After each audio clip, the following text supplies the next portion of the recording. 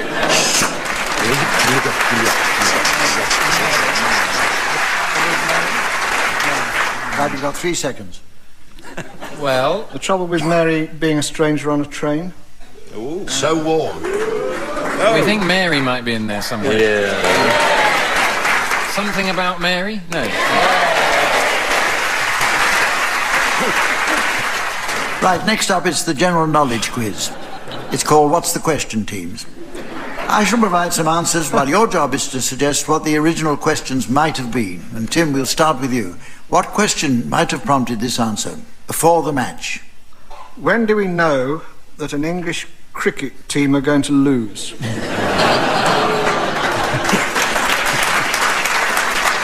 Now, I'm supposed to give you the right answer, which is incredibly boring. The right question, rather. Because the answer is really the right question. Was the cigarette lighter invented before or after the match? Graeme, what's the answer? Here's the answer, what's the question? By lifting up the kangaroo's tail. How does Rolf Harris like to amuse visitors? Can you see what it is yet?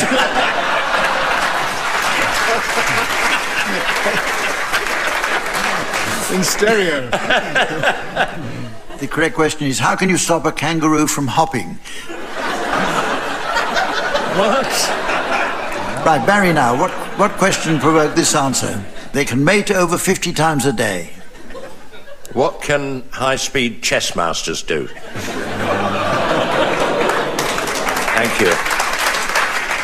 The question, I'm afraid, is how many times can some lions mate each day? Tony, here's the answer. What's the question? Jack by the hedge. What did Jill have which got her kicked out at the Brownies? The real question is, what is another name for garlic mustard? Ugh. Tim, here's the answer. What's the question? Sit, paw, roll over, speak, and lie down. How does George Bush greet Tony Blair?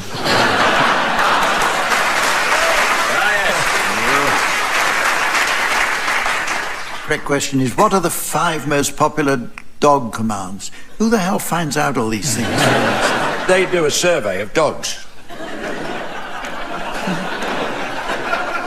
And 9 out of 10 dogs don't reply. Graeme, what's the question that prompted this answer? Pig's tongue and jelly. What were John Major and Edwina Curry's pet names for each other?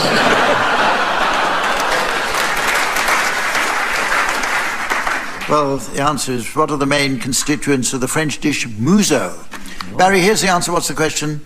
They do it standing up. What do high-speed chess masters with piles do? And you know the question should be, how do horses sleep? They lock their knees. Didn't even know that. In case anybody Somebody steals them.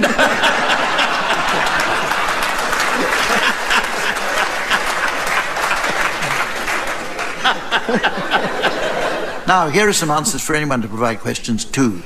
A blessing. For all of us, what will the end of this round be?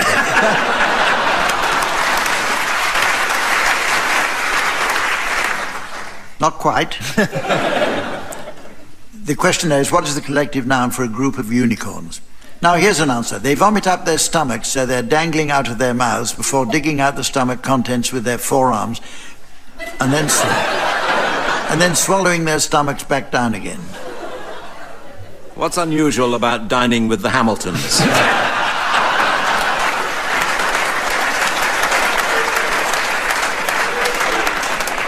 Oh, I don't like that picture at all. The real question is, how do frogs throw up? It's time now to play the game called Mornington Crescent. But first, I noticed from the huge post delivery this week that we've been sent an old telegraph pole along with this letter.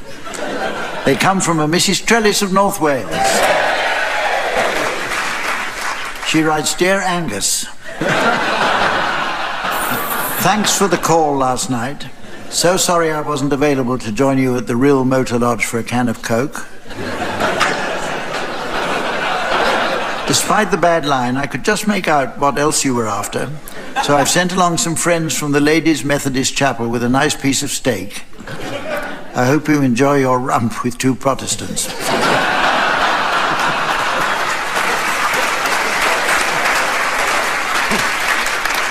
Yours sincerely, Mrs. Trellis. And on with the game, which this week will be played to the North Circular open and general rules. So, all avenues are straight, functioning, and as Mortimer's Bakerloo Gambit is allowed, Elephant and Castle counts treble. Got it? OK, Tim, will you start, please? Elephant and Castle. Oh. That's strictly allowed under Mortimer's. Yeah, but it is. And it's Yeah, counts treble, so Treble that's... points. Yep. I don't know. Wait a minute. How many points did you have anyway? You had 0 points, didn't you? So it's treble. Yeah, but it depends. It trebles what we get at the end. Does it? I don't know. Treble's what you got now, surely. Yeah, that's what you got so far, Yeah. which is 0. Yeah. Adjudication, Humph, please. Trebles. Yeah. Adjudication. I think I'll allow it, but it can't count treble. No, that's fair. Oh, fair enough. That's fair. OK, Elephant and Castle. Regent's Park. Oh, sure. Yes. Now the avenues. Look, we've had an adjudication. Yes. It was ostensibly a treble, but Hump's not awarding it as a treble. Yes. Some Savers houses with Regent's Park. Yes. This is my partner. Well, you think And it's avenues are straight functioning. See what he's doing now? See Well, what he's doing? Well, I know, but he won't get anywhere. It's all right. no, He won't. Hither green. Yeah, see? So what do I do now? Oh. Morden. Elephant and Castle. Yeah, see? Yeah. So how many points have you got, though? None. OK, it's your turn again, Barry. Dollis Hill. Yeah. Right on clever. North Circular. Yeah, that's quite... Yeah, That's pretty canny stuff. that's pretty canny. Turn back on himself. Ravenscourt Park. I think Very intriguing. This book I'm reading. Couldn't you go what? Couldn't you go Elephant and Castle again now? You could, of course he could. Don't you shake your head. That's a triple then.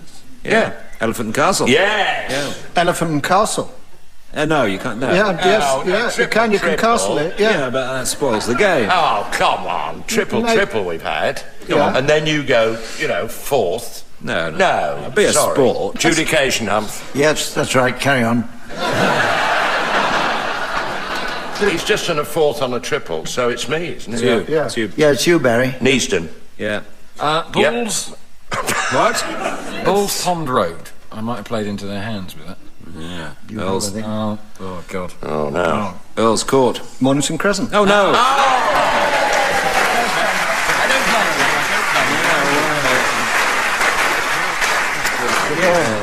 I'm not really proud of that because they did it to themselves, but thank you for the applause. Well done, then. Well, I notice it's very nearly the end of the show, but it's just time to squeeze in a round of Weightwatchers Book Club.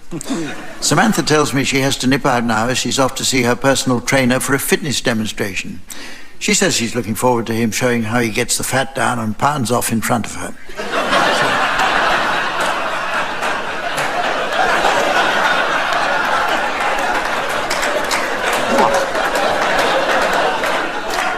So while she's away preparing for that, I'll ask the teams to suggest titles likely to be on offer in a mail-order book club for a readership drawn from the overweight. Tim, will you start, please? James Bond's Diet Another Day. Alice in Pizzaland. Big Dorrit.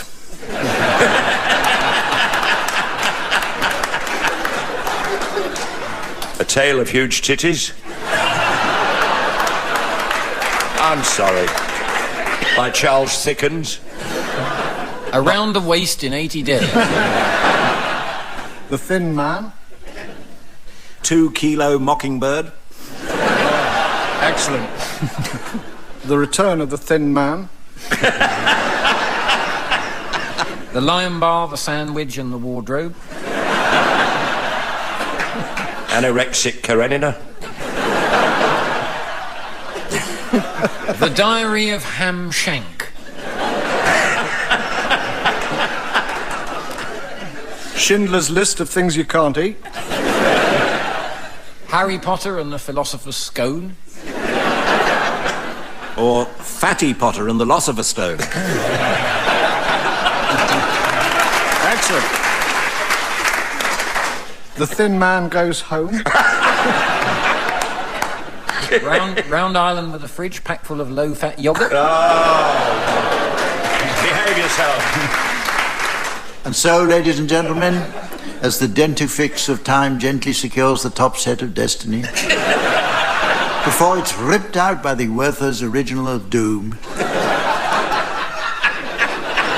I notice it's the end of the show, so from the team, Samantha, myself, and the fine folk of Blackpool, it's goodbye. Barry Cryer, Graeme Garden, Tim Brooke-Taylor and Tony Hawkes were being given silly things to do by Humphrey Lyttelton, with Colin Sell setting some of them to music. The programme consultant was Ian Pattinson and the producer was John Naismith.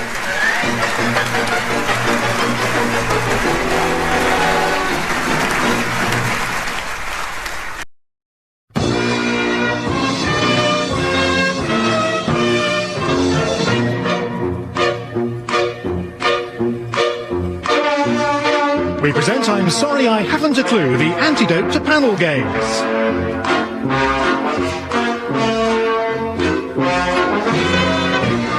At the piano is Colin Sell and your chairman is Humphrey Lyttelton.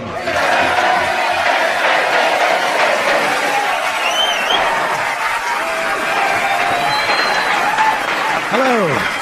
Hello and welcome to I'm Sorry I Haven't a Clue, the show that gets laughs at the drop of a cat. You join us for our second week amid the splendour of the Royal National Theatre.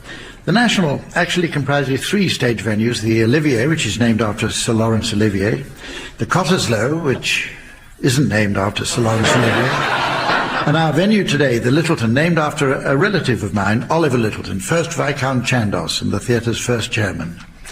Oliver, or Uncle Viscount Chandos, as I knew him, joined the government in 1940 when a House of Commons seat was found for him at Aldershot, which explains why he had to shout during Prime Minister's question.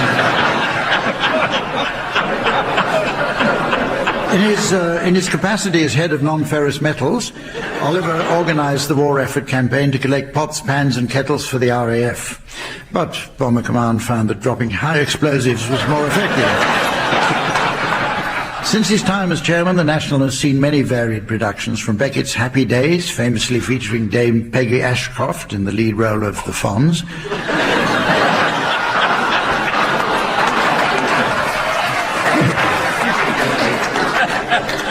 through to Michael Bogdanov's controversial 1980 staging of The Romans in Britain. The graphic scenes of Roman soldiers ravishing young British men prompted Mary Whitehouse to bring a private prosecution for obscenity. The result of her detailed evidence of the physical act was the banning from the London stage of any scene depicting explicit leapfrog. The area has also recently benefited from the £3.5 billion Jubilee Line extension to the Millennium Dome, possibly the only stretch of London Underground where each passenger is guaranteed an empty coach. And just nearby is the Museum of the Moving Image, dedicated to the history of cinema from its earliest days. But they have no monopoly on showing visitors the naive comic antics of long-forgotten actors. From the age of the flickering screen, let's meet the team. Please welcome on my left Graeme Garden and Barry Cryer. And on my right, Tim Brooke-Taylor and Stephen Fry.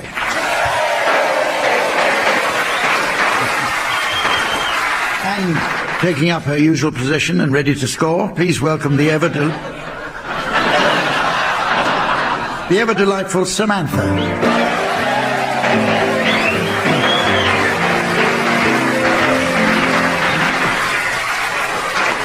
The first round is all about the dark days of World War II, a time fondly remembered for rationing, powdered eggs and unlimited opportunities for sexual encounters.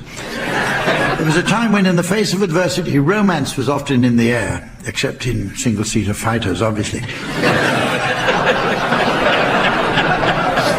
So worried were the authorities by this climate of free love that those of us in the forces had something put in our tea to stop us constantly thinking about sex. Often wonder when it's supposed to start working.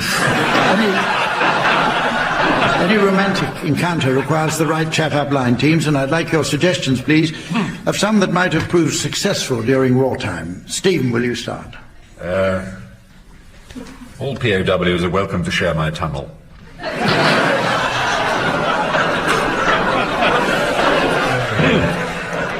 Hello. Hello. Hello. I'm from the disposal squad. Does my bomb look big in this?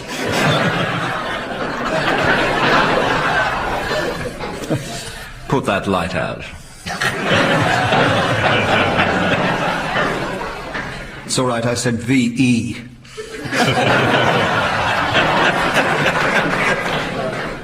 Those Fockers have given me an idea.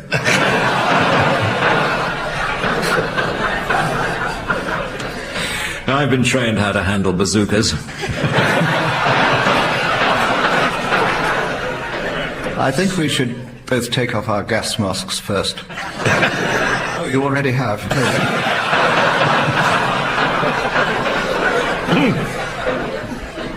You don't know what a dishonourable discharge is? Well, let me enlighten you.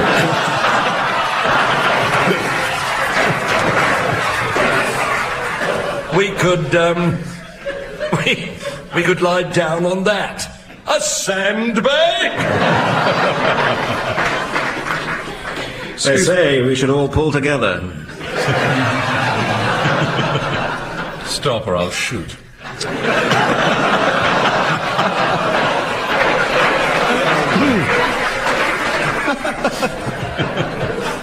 I'm going in. Is that a spike on your helmet, or are you just pleased to see? It's called a siren suit because everyone who sees it goes, oh.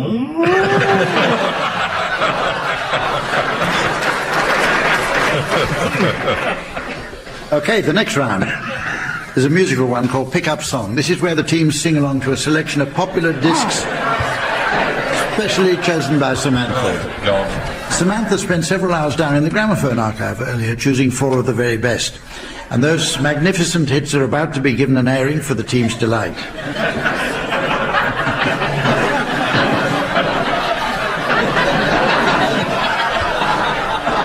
She'll soon have them swinging along to the music. Each of the teams should join in with his song until, at my signal, Samantha turns the volume down. They should continue singing, and if on the music's return they're within a gnat's crotchet of the original, I'll be awarding points. And points mean the tapered ends of needles. What do points mean? Oh, the power of it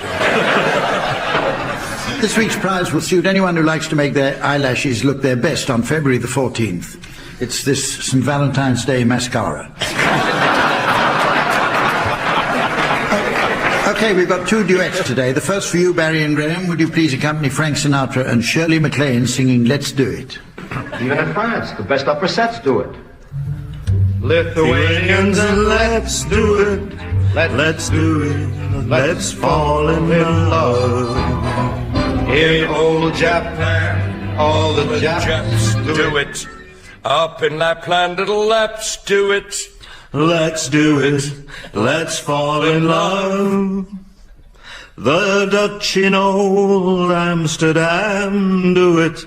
Not to mention the Finns. Folks in Siam do it. Think of Siamese twins. In shallow shoals, English souls do it. Goldfish in the privacy of bowls do it. Let's do it. Let's fall in love.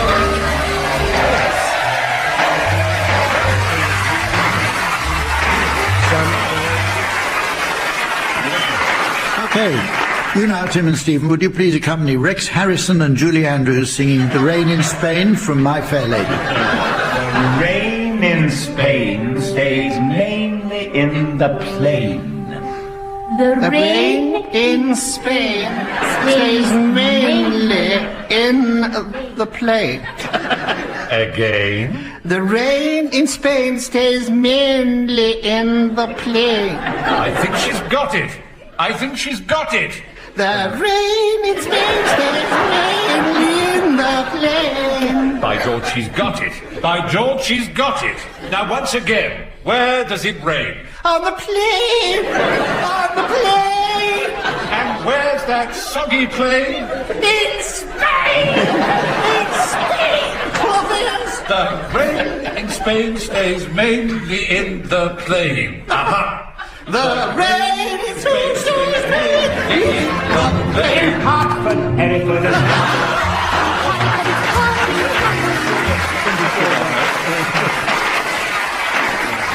That was the next track, wasn't it?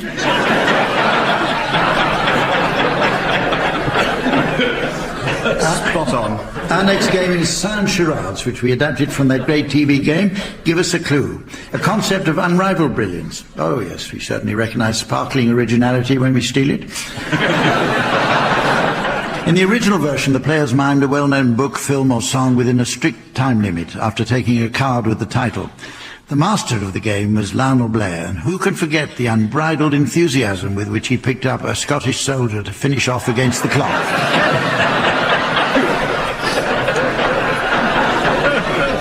The show was performed in silence, but the audience rocked with laughter. Well, our version differs in the first respect.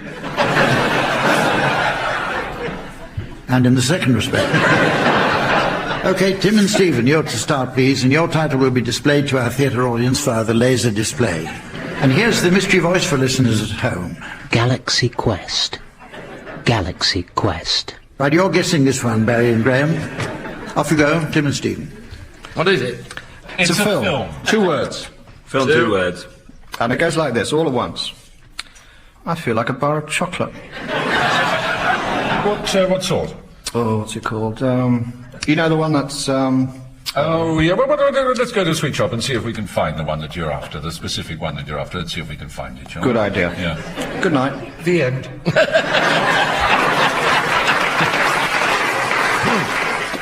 Desperately seeking chocolate? No. Chocolate, eh? Chocolate. A specific sort of chocolate. Is it the trade name of this particular chocolate, or just a very warm? Well, Marathon Man. No, sadly not. So you're off on this hunt, or could one say quest? for another brand of chocolate. Yes. Could be Galaxy. Uncanny. It says here, great. And doesn't it just? Yeah, we're gonna...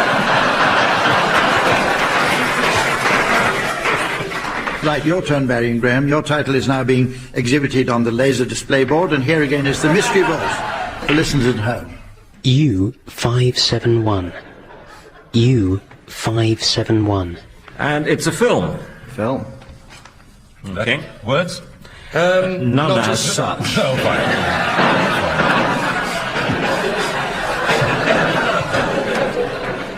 Dougal. Hamish, you'll have had your tea. And a vowel, please, Carol. What? Oh! But, Jings, I see you're admiring your flock. Oh, I peep at the room myself.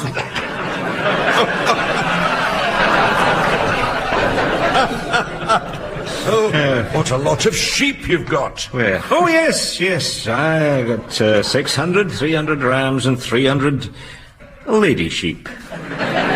They bond for life, don't they? They bond for life, aye, they do. You give them all names? No. Oh. No, I'll give them numbers.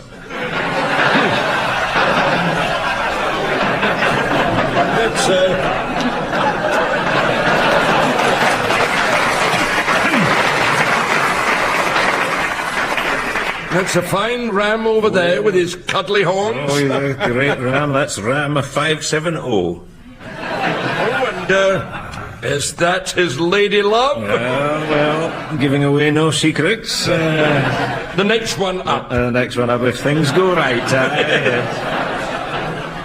So you just call her... I do, aye. Well, goodbye now. Goodbye.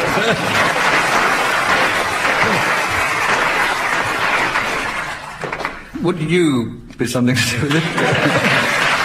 Very good. Is it that, what's that, I can't remember what number it was. It's that shocking American thing that... Yes, it goes under the water. What do they call them? 571? Yeah!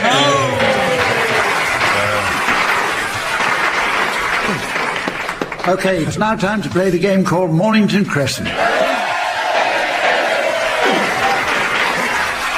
But first, I noticed from the pile of correspondence in the Mornington Crescent listener reaction matchbox that we've received very nearly 2 letters this week. It comes from a Mrs. Trellis of North Wales, who tells us she's recently been taking a French language correspondence course. She writes, Mon cher Humpty.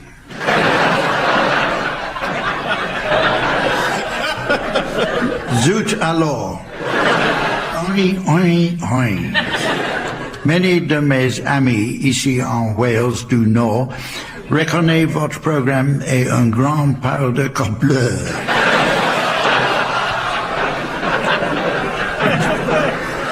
They donne it un grand nom. Mais au contraire, moi, every time je hear le sig tune, je want to go oui, oui.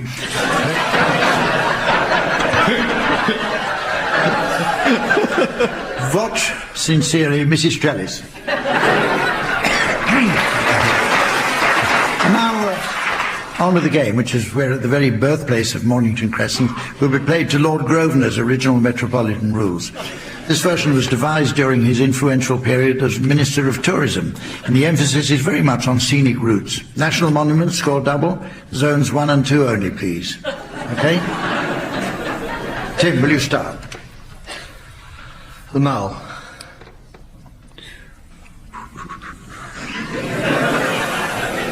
Park Lane. No. Park Lane. No, all right. Sure. Was Park that a Lane. no or a yes, Park Lane? Well, he says Park Park Lane. Lane. All right. Park Lane. Green Park. See with it? You see? It's okay. Vauxhall. Come Yeah. round. Vauxhall. Yes. Vauxhall. No, don't think so. Can I change that? Yeah. Can I change that? Yeah. Ruling Humph. I think I think it makes it... Let him. Who was it spoke last? You said ruling. What did you say? Can I change Vauxhall? Well... No, I'll go to Waterloo. Euston, then. Euston. Oh. No, Vauxhall was all right, actually. No, it's covered. Once he said Euston, it's covered. You Yeah. can change that. No, I can't. All right. You've got Euston, Barry. Yeah. So what? Well, we're only just in zone 2, then. What? Cleveland Street. Yes. Cleveland. Yeah. Warren. You can... Now that... No, take sorry, them off. Goode Street. I'll have to take your first answer, Graham.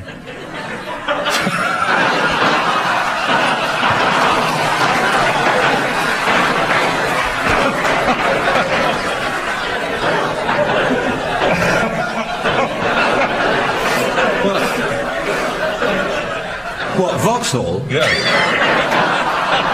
All the way back to Vauxhall. In that case, I can say Goode Street. Oh, Yeah, damn. yeah. Good Street. Oh, Charlotte. What? No conferring. Parliament Square. Hey. Horseferry Road. Good. Oh, Euston Square. You can see that. Because we went back Euston. Oh, yeah. Monument. No. Trafalgar. National Monument, double. Trafalgar Square. Doesn't even matter, does it? Trafalgar Square. Mornington Crescent.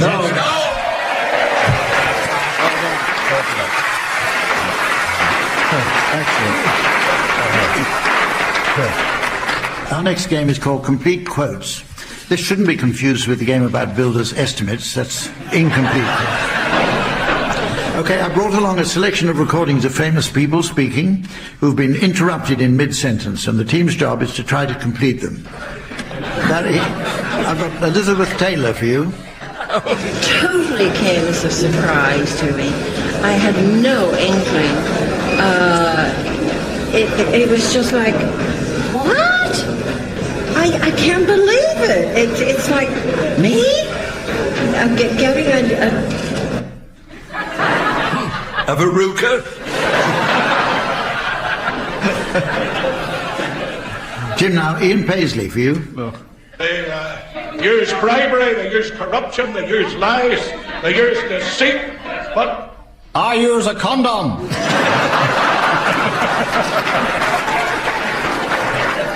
Now, Graeme, it's John Prescott for you. On my head. Sorry. I think the relationship between Tony Blair and I are excellent, and no doubt about it, Tony Blair is one major... Tony Blair is one major short of a Thatcher.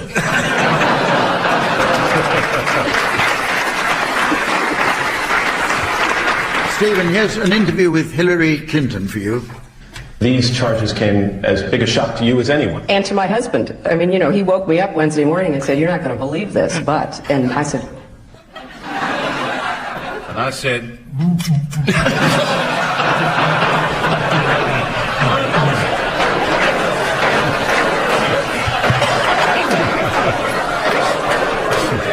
Go on, spit it out.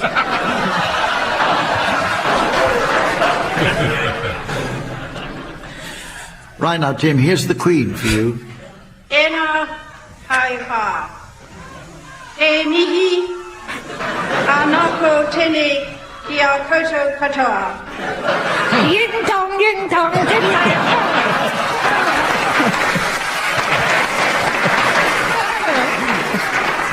Graeme.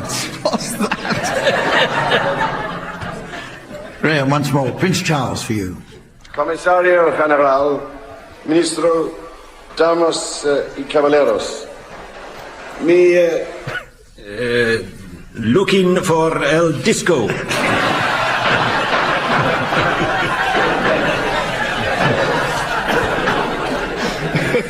Finally, Stephen, a vintage recording of William Gladstone for you with a message to Thomas Edison in 1889.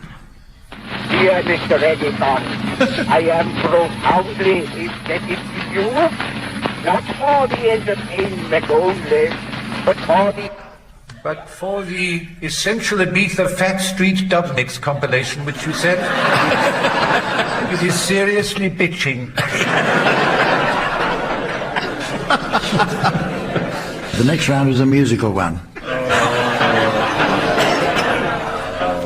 Related to the track event where young men run around in shorts passing each other a baton, it's called Singing Relay, and was developed from an old game called Stinging Relay, where young men ran around with nettles down their shorts. Which, thanks to one simple spelling mistake, explains how the dock leaf got its name.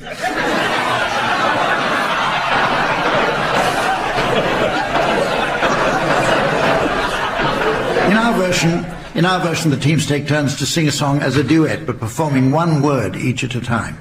Musical backing will be provided by Colin Sell. As a matter of interest, Colin was telling us he's recently been supporting Steps. So if anyone's looking for a good window cleaner's mate, he's your man. Right, we'll start with you, Barry and Graeme. Your song is Chitty Chitty Bang Bang, and off you go. Chitty bang bang, chitty chitty bang, chitty chitty bang bang, chitty chitty bang bang, chitty bang bang, chitty chitty bang bang. Oh, you pretty chitty bang bang, chitty chitty bang bang. We love you. And in chitty chitty bang bang, chitty chitty bang bang. What we'll do? Near, far, in a motor car. Oh, what a happy time we'll spend. Bang, bang, chitty, chitty, bang, bang. Our fine four-fendered friend. Bang, bang, chitty, chitty, bang, bang. Our fine four-fendered friend.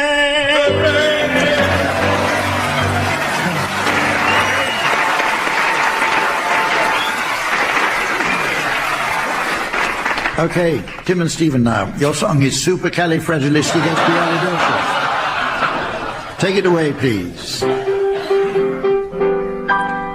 Supercalifragilisticexpialidocious, even though the sound of it is something quite atrocious. If you say it loud enough, you'll always sound precocious. Supercalifragilisticexpialidocious. Diddle, diddle, diddle, diddle, I. Diddle, diddle, diddle, diddle, I. Because I was afraid to speak when I was just a lad. My father gave my nose a tweak and told me I was bad.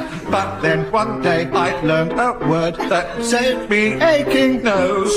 The biggest word I ever heard, and this is how it goes. Supercalifragilisticexpialidocious.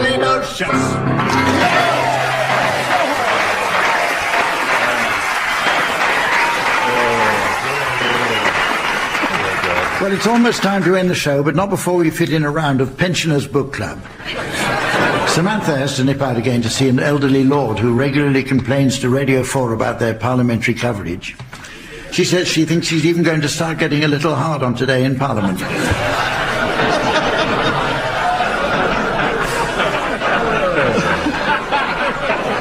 So while she's away tending to him, I'd like your suggestions, please, teams, of book titles likely to appeal to a readership of senior citizens. Captain Corelli's Lanolin.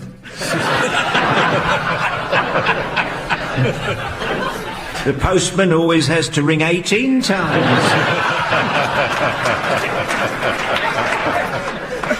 Alice's Dentures in Wonderland. Truss of the D'Urbervilles.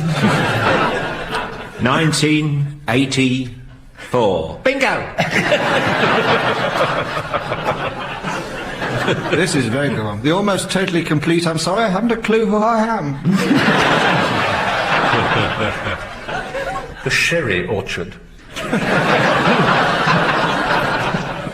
Not enormously great expectations.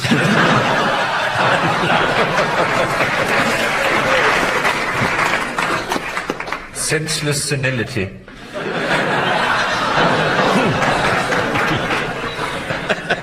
Finnegan's Awake. Doctor No.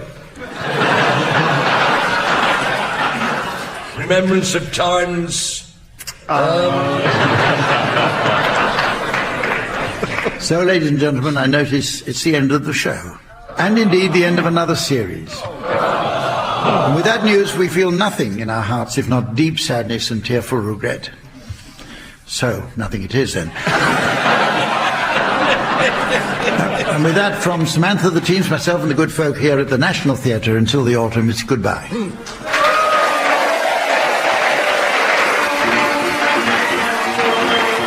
Brooke-Taylor, Barry Cryer, Graeme Garden, Stephen Fry have been given silly things to do by Humphrey Lyttelton, with Colin Sell setting some of them to music. The programme consultant was Ian Patterson, and the producer was John Naismith.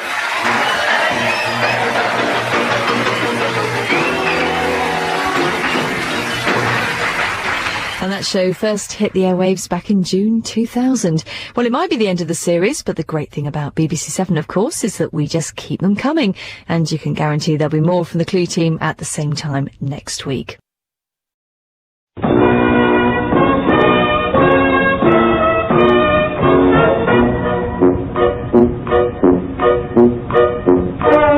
present I'm Sorry I Haven't a Clue, the antidote to panel games.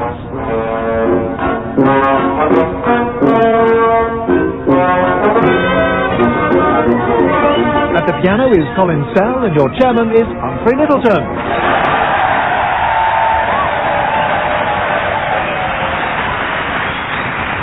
Hello and welcome to I'm Sorry I Haven't a Clue.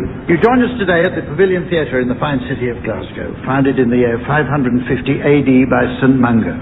Life in Glasgow for several centuries centred around its kirk, for a people then known as the Scoti, later joined by the Zulu, the Uhura, and more power Mr Chekhov's. It was their occasional exploration south to face the encroaching English that led to the first recorded use of the line, "It's civilization, but not as we know it." The city grew steadily with the Industrial Revolution and through the 19th century embraced the age of steam. Today, Nostalgic Glaswegians pay good money to spend whole days enjoying the static display of Victorian rolling stock known as Virgin Rail.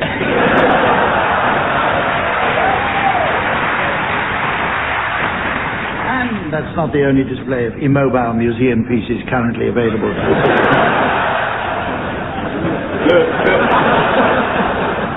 Let's meet the teams. They are on my left, Barry Cryer and Graeme Garden.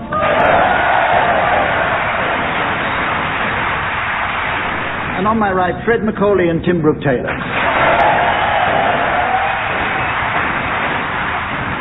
And keen to help out whenever the teams score, please welcome the delightful Samantha.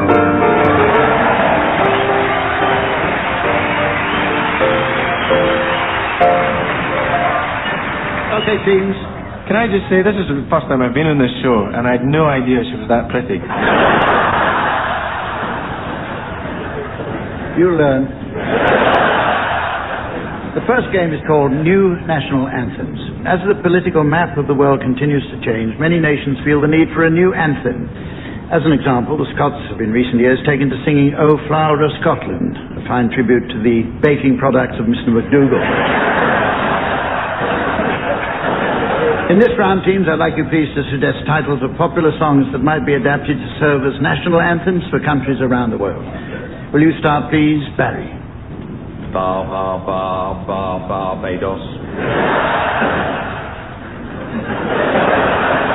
Fred.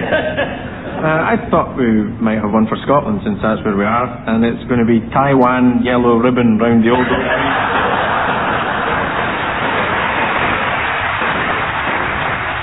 Graham? You say Tobago and I say Tobago.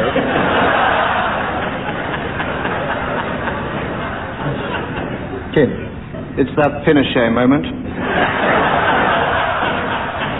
Chili, chili, bang, bang. Here's another one for the home audience. That's Dr. Finland's casebook.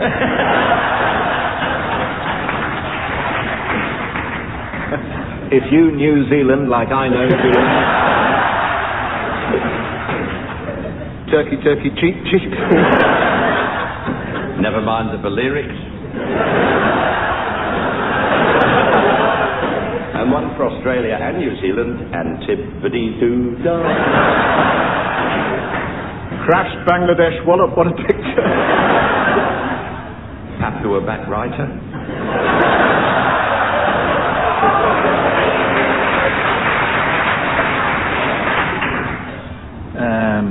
Faroese, a jolly good fellow. I'm Henry VIII, so I am, One man went to Mozambique.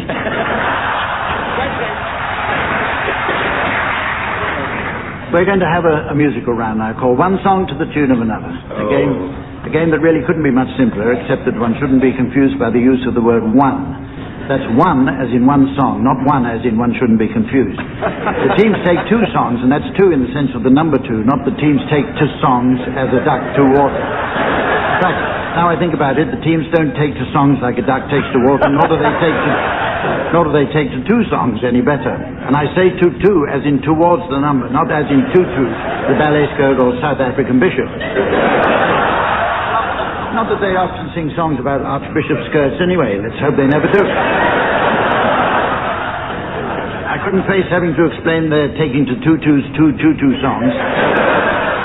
So with that all sorted out, all we have to do is introduce our accompanist, who really does take to water like a duck. Takes to the piano. Colin Server.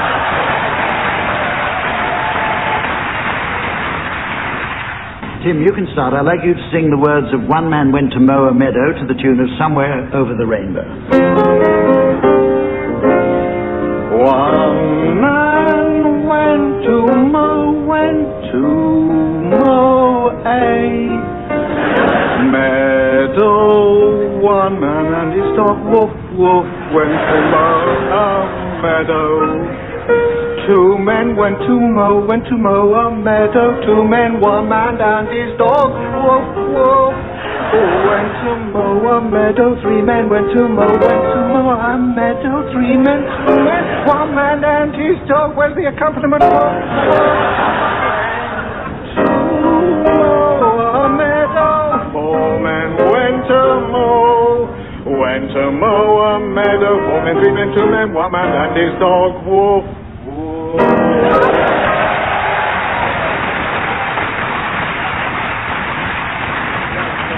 Okay, Graham, will you sing the words of the beautiful Killing Me Softly with his song to the tune of Colonel Bogey?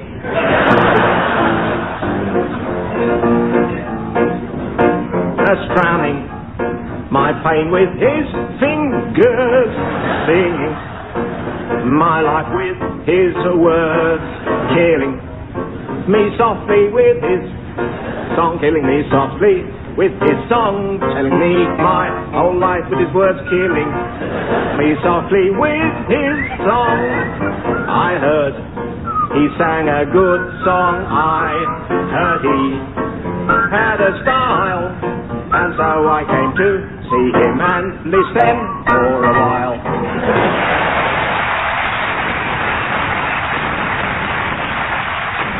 Okay, Fred, an easy one for you now. Would you please sing the words of Knees Up, Mother Brown to the tune of Elvis's Love Me Tender?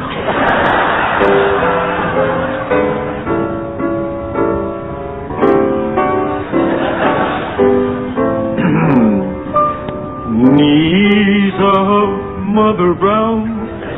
Well, knees up, Mother Brown. Come along, dearie, let it go. E-I-E-I-O.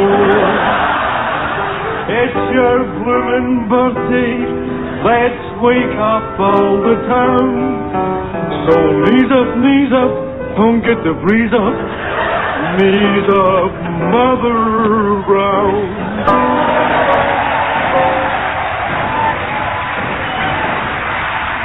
Thank you very much. Thank you very much. Finally, Barry, would you please, incidentally, have you noticed the enthusiasm with which I say the words, would you please sing? Yes. There's professionalism for yes. us.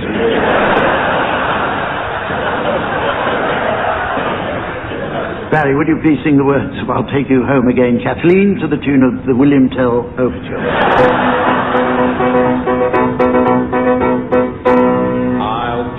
Home again, Kathleen, across the ocean, wild and wide, to where your heart has ever beat its first. Well, I'm only bright, the roses all have left your cheek. I've watched them fade away and die. Your voice is sad whenever you speak, and tears begin your laughing eyes. And I will take you back, Kathleen, to where your heart will feel no pain. And when the fields are fresh and green, I will take you to your home, Kathleen. I know you love me, Kathleen, dear. Your heart was never frost and blue. I always fear when you are near. That lies, oh, not here but you.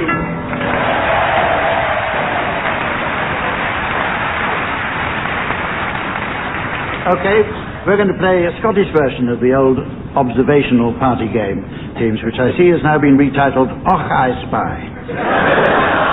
This is just one of many children's games that have been adapted to suit the Scots. There's Postman's Jock, Blind Drunk Man's Macduff, and, of course, Pass the Oil Profits South.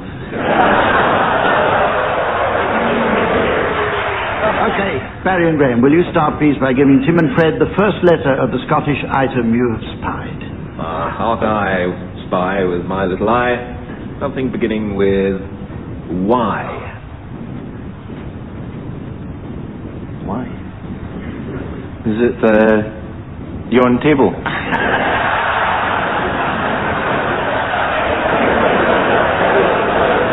No. Yep. Could it be yon microphone? No, not even close. Yon glass? Getting warmer? Yon great jazz trumpeter? Yeah!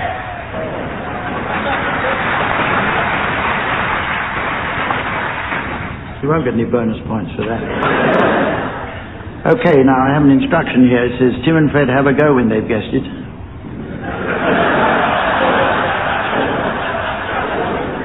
Do you understand that? If so, carry on. I spy with my little eye something beginning with W. that wee jug?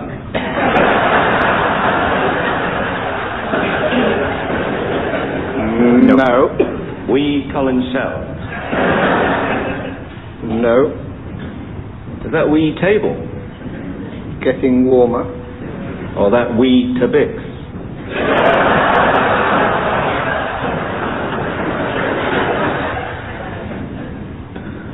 Yes.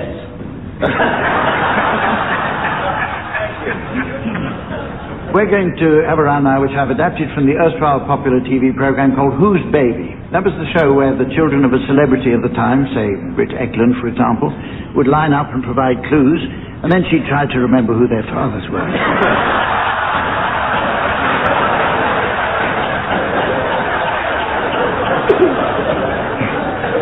The Who's Baby 1970s format looks a bit tired now and was only ever designed to work on down-market commercial television. And that's not all that makes it ideal for the new Radio 4 show. Because, teams, we've managed to find original sound recordings of the babies of various famous people for you to identify. Fred, we'll start with you.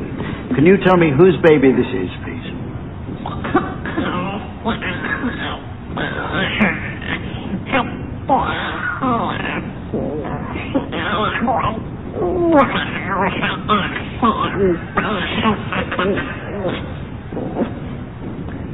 I think the Scottish accent kind of gives it away. Someone who doesn't make much more sense now than he did as a child. Is it Jimmy Nat?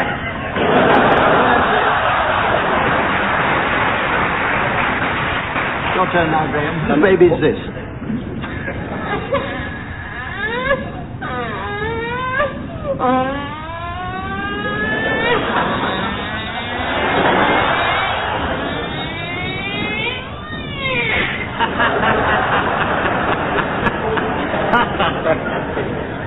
That was obviously Baby Schumacher.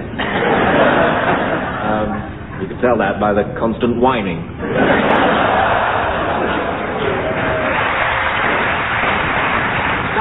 Barry, can you identify this baby?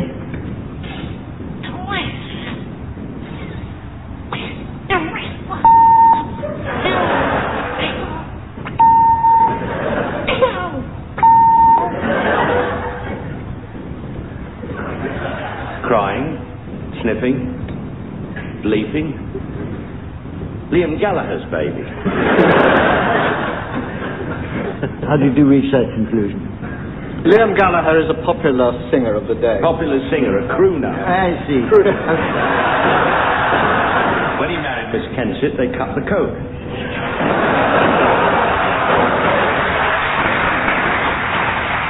Tim, now, whose baby is this?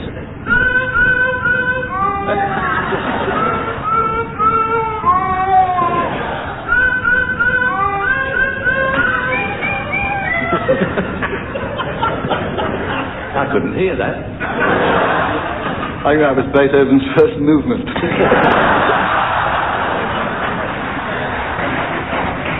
Well done, Tim. It's the quickfire buzzer round now, teams. This needs little explanation from me, except to say that it's on the buzzer as ever, and it's quickfire. So Samantha's ready at the scoreboard, where, as usual, it'll be 1 point each or one away, otherwise it goes to the other side if not. So, fingers on buzzers. And Tim got his finger on the buzzer there first. 1 point, Tim.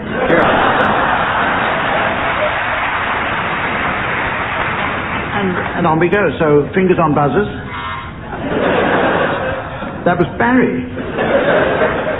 Okay, so the teams are now level pegging. Fingers on buzzers, please.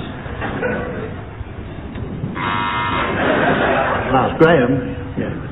Fingers on buzzers. I don't think mine's working. What, your buzzer? No, my finger. I was right. Okay, one more. Fingers on buzzers, please. I don't know who that was. There's something missing in this round.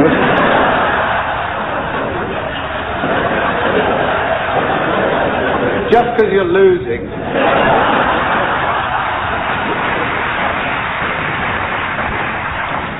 Okay, now quite by chance, teams, it's now time for the amazing coincidence round. I'll provide you with 3 items, places or people, which have a surprising but cunningly concealed connection. So if I were to say a £2,000 bribe to a prostitute, blatant insider dealing, and huge contributions to party funds, then you'll see the amazing coincidence is that none of these had any effect on Geoffrey Archer being awarded a peerage.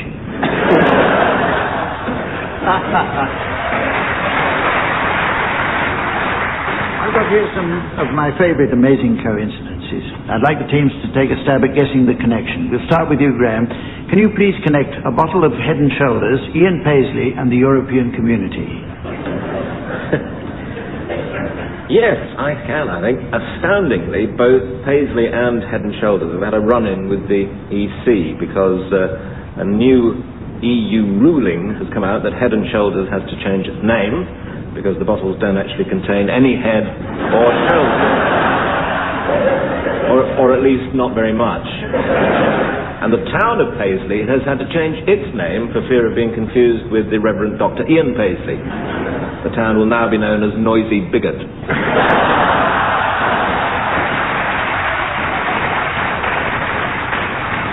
I have an alternative theory. These are 3 things that William Hague really doesn't want. Bottle of Head & Shoulders, Ian Paisley in the European community.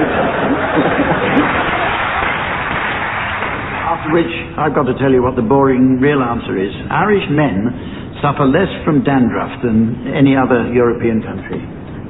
Jim Nye, can you tell us the connection between Bill Clinton, Mike Tyson and Margaret Thatcher? Margaret Thatcher has the ear of William Hague. Mike Tyson has the ear of Evander Holyfield, and Bill Clinton has the cigar of Monica Lewinsky. But did he inhale? He plays in Cheshire. The answer is they've all... The answer is they've all referred to themselves in the third person at one time or another. Okay, Barry, yours is ordinary, boring, and dismal. Snow White's reserves.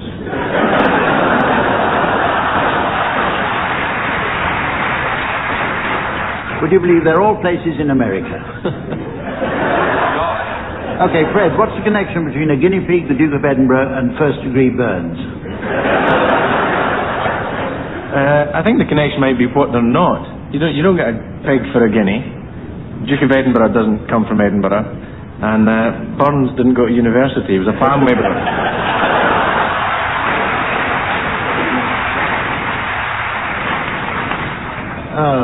To tell you the truth, that's much more interesting than we realise.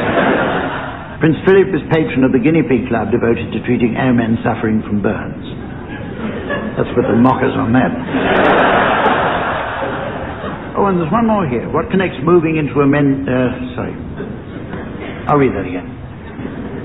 Ooh, and there's one more here.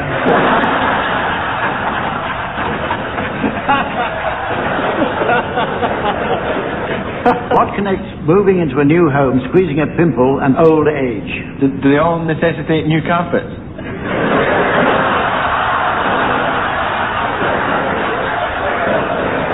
Look at the size of that pimple. Yeah. Well, actually, they were all cited by the leading 18th century French physician Jean. Listen, I'm fed up with all this.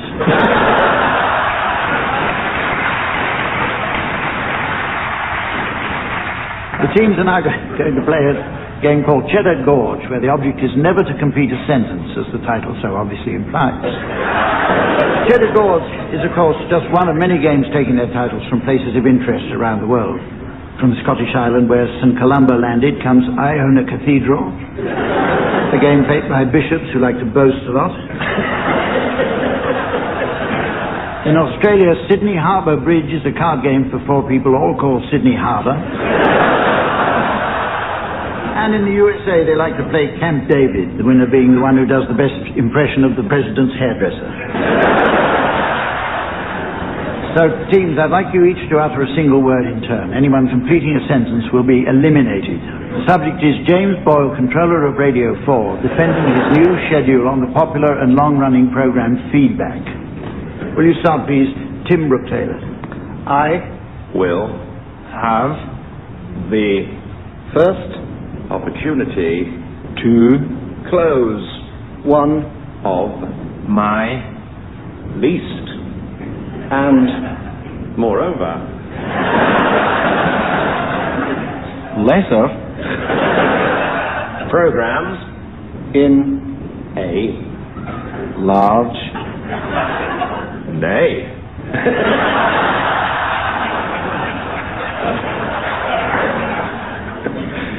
Clean, pristine, yet dreadful, yet also not dreadful. That sounds like James Boyle. comma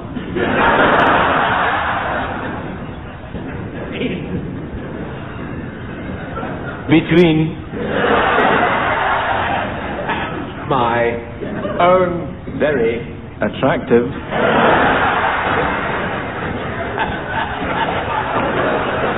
yet strangely attractive whilst also it will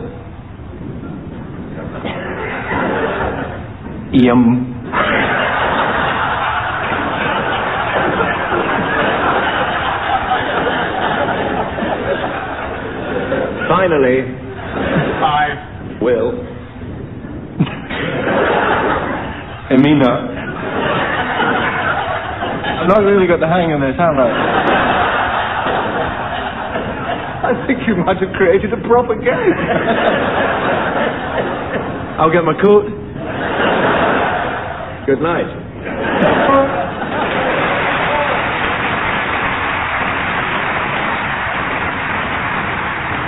Well, it's very nearly time to end the show, but not before we squeeze in a round of Hospital Book Club.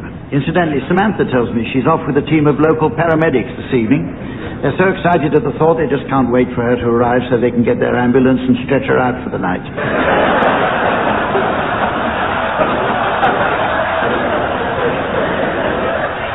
So while she's away, I'd like the teams to suggest titles of famous books that might make suitable reading in hospitals. Tim, will you start, please? Bridget Jones' Diarrhea. I can't help thinking that outside a hemorrhoid ward they would be offering them Shakespeare's Coriolanus. And Jane Austen's Emma Royce. And the Ipcrest pile. There's the C.S. Lewis omnibus, The Chronicles of Hernia.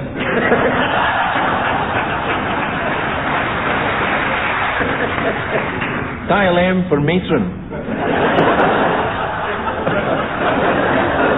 Madame Ovary. Bond books are very popular. Well, they would be. Ian Fleming discovered penicillin. Cold finger.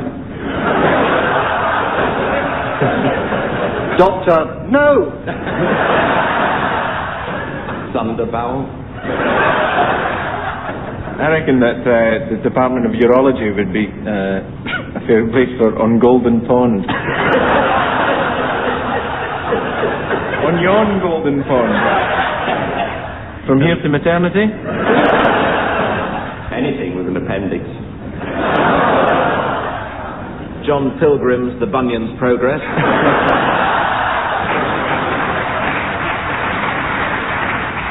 Lady Chatterley's Liver. Anastasia Karenina. The Viagra Story, Hard Times. The Queen Mother's favourite, Goodbye Mr. Hetz.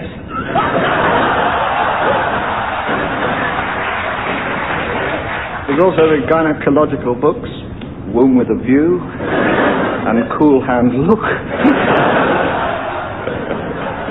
Great Expectoration. Around the ward in 80 days. Fatal Traction. Book of Phil. Ladies and gentlemen, it's time to say farewell, which in honour of our host I shall now attempt in the original Scottish tongue, the glorious linguistic inheritance passed down through Walter Scott and Robbie Burns. Hoots mon.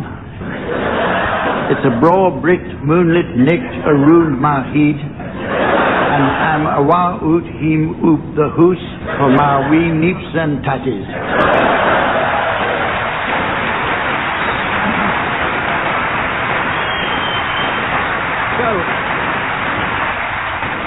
So, from the team, Samantha, myself, and the fine folk of Glasgow, it's goodbye.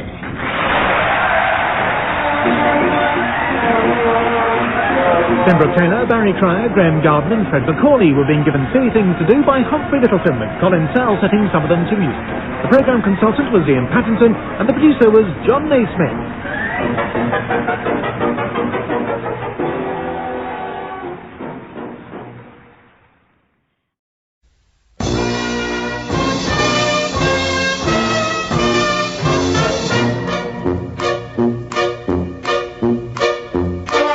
We present I'm Sorry I Haven't a Clue, the antidote to panel games.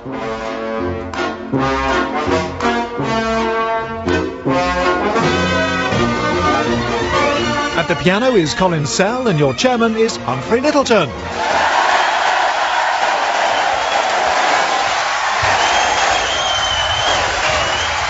Hello and welcome to I'm Sorry I Haven't a Clue. You join us this week at the Grand Opera House, Belfast, where guests here of BBC Music Live, which eager listeners will be interested to learn, can be heard 4 weeks ago. Belfast boasts a rich and diverse history, and the city has managed to survive troubled times with an air of optimism, recently being awarded status as European City of Commerce for its services to the balaclava industry.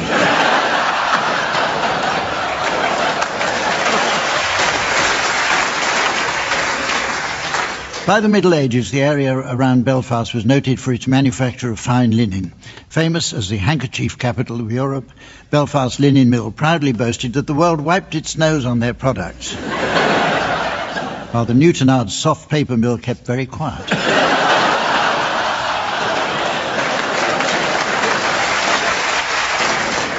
During the late 17th century, Huguenots fled here from France seeking freedom from religious bigotry. Not a mistake they're likely to make again. Famous names associated with Belfast include George Best. Once voted European Footballer of the Year, Best scored over 100 goals for Manchester United and represented Northern Ireland 37 times. So if you're listening, George, that's what you did.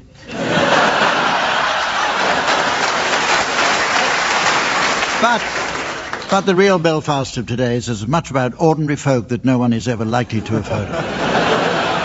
Let's meet the teams. They are, on my left, Barry Cryer and Graeme Garden. On my right, Tim Brooke-Taylor and Jack D. And preparing for some hot scoring action on the desk next to me, please welcome the delightful Samantha.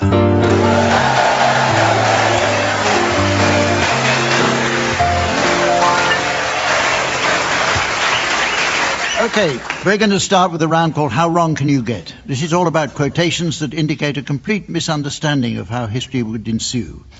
So, teams, I'd like you please to share quotations from famous historical figures who badly misjudged subsequent events. Barry, you can start. Tolstoy. To cut a long story short. Graeme? One from Sir Clive Sinclair. Oh. If you like the Sinclair C4, wait till you see the next one. Tim? Mrs. Noah. Hey, Noah, you can stop that building. Michael Fish says it's going to be fine for...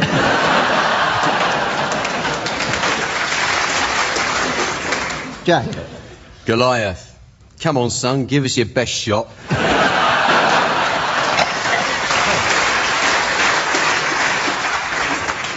Captain Scott. Don't pack too much food or there won't be room for the banjos.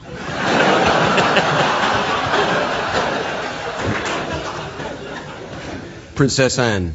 Oh, what a sweet little puppy. I think I have that one.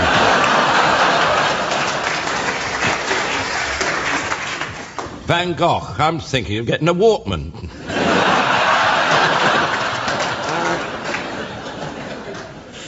Judas Iscariot.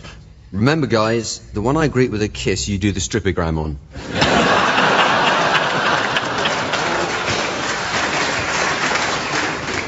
Quasimodo.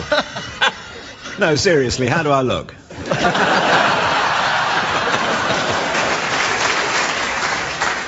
OK, the teams are going to sing for us now in the round called One Song to the Tune of Another.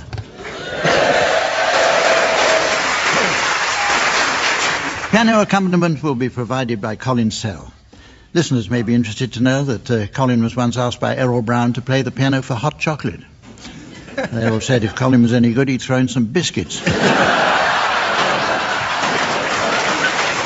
OK, Barry, we'll start with you. Would you please sing the words of Going to the Zoo to the tune of You'll Never Walk Alone?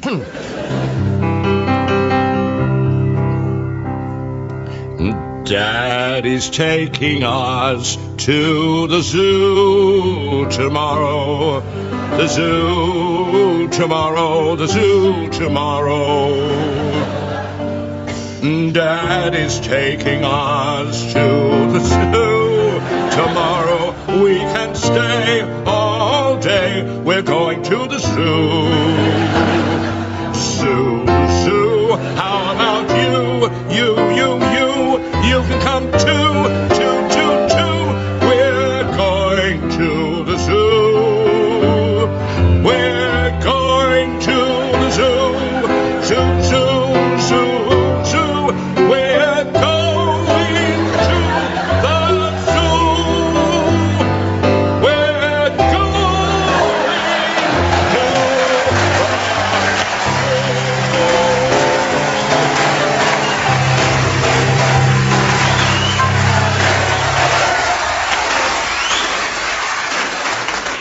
I'm quite moved, but not far enough.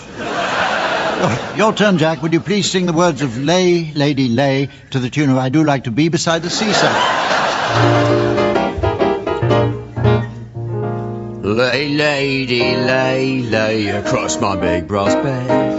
Lady, lay across my big brass bed.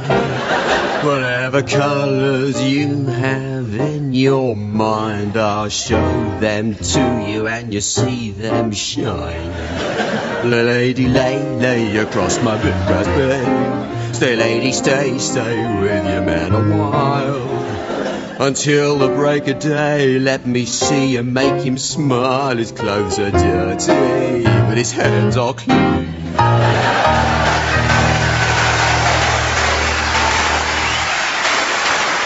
OK, you now, Tim, would you please sing the words of Marvin Gaye's Sexual Healing to the tune of Over the Rainbow?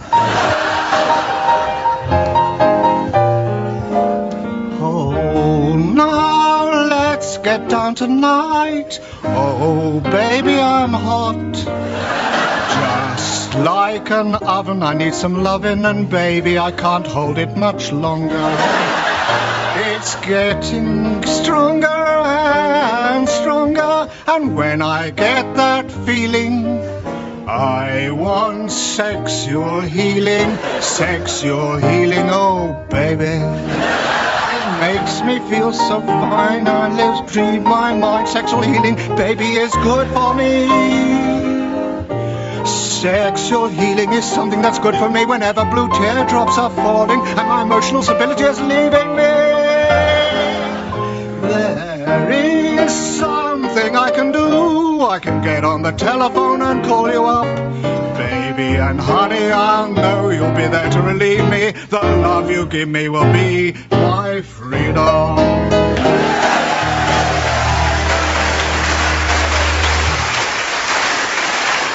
And finally, Graham, would you please sing the words of I've Got a Lovely Bunch of Coconuts to the tune of Brindisi from La Traviata?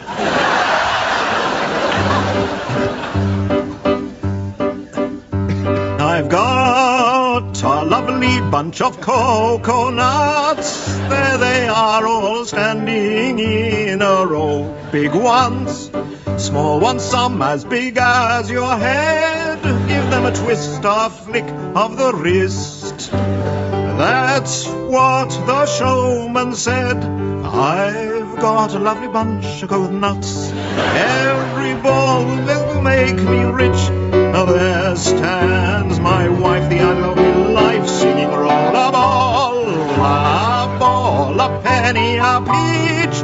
Roll a ball, a penny, a peach.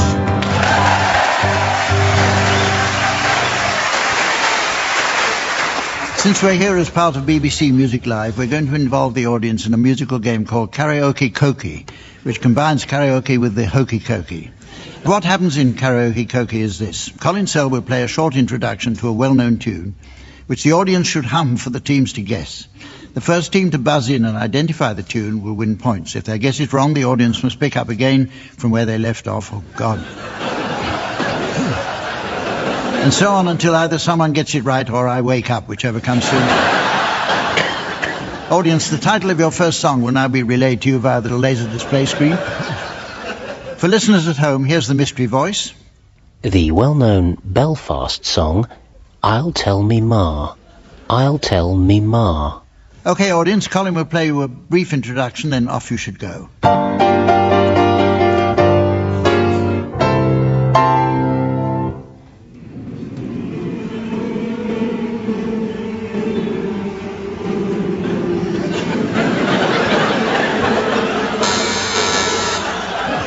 Barry. It's the Peruvian national anthem.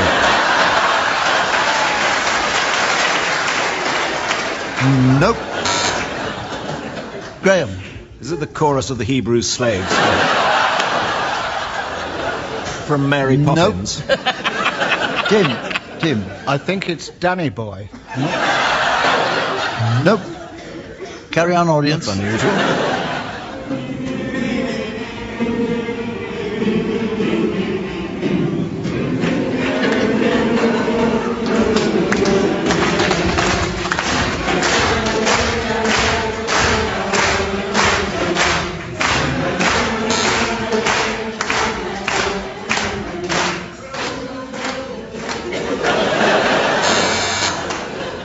Wasn't me. Jack's got it. It stopped.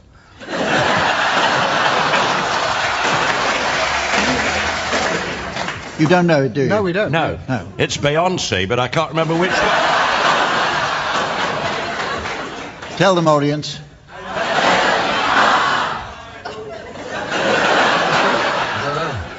No, it's I'll Tell Me Ma. Would that be a Northern Irish song? And very nice it is too. I must buy me a copy of that instantly. Let's try another. Here's a further song title for you, audience, and here's the mystery voice for listeners at home. The Funky Gibbon. The Funky Gibbon. OK, ready, teams? Colin, another intro, please.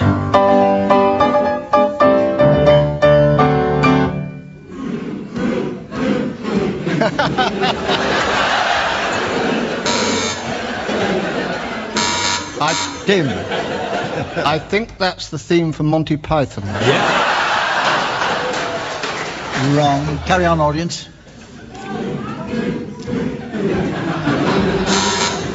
Jack. It's Cheeky Girls, Touch My Bum. No. Do you recognise it, Graeme? No, I've never heard anything like it in my life. Once again. I've heard it recently. I think it must be on a wonderful DVD I bought. The Goodies at Last. I think it's on that. Is it the Goodies theme here? I think Gosh. so. Yes. Correct. Thank you. Excuse me, it's not the Goodies theme. No, it's the Funky Gibbon. Thank you. Yeah. Who's... Exactly. Colin. Yeah. Sorry. His name's Colin Sell, Humph. What? You must have run into him. No, wishful thinking. Now...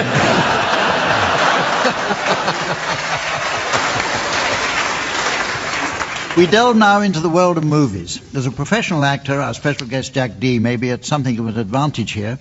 Jack was recently seen in a new blockbuster, where he played the part of a third passerby returning videos.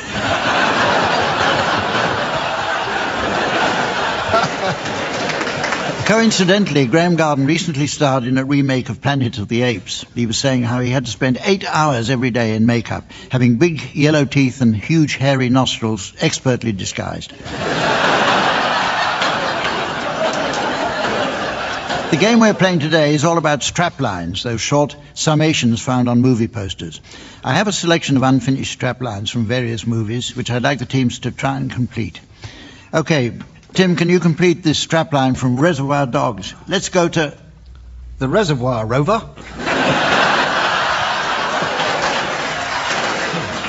The answer is work. Barry, now, how about this one from Return of the Living Dead? They're back, they're hungry, and... This time they're going private.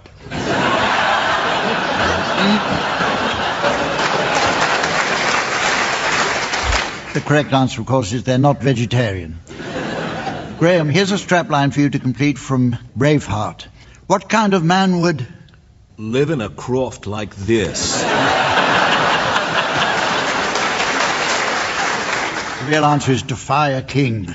And finally, Jack, a strapline from Conan the Barbarian for you.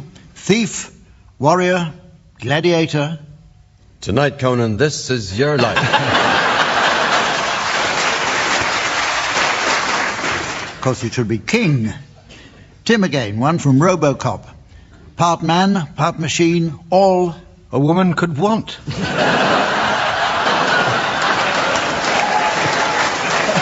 The answer is cop. Barry again, your strapline is from Dracula. He died, but... He's still doing Letter from America.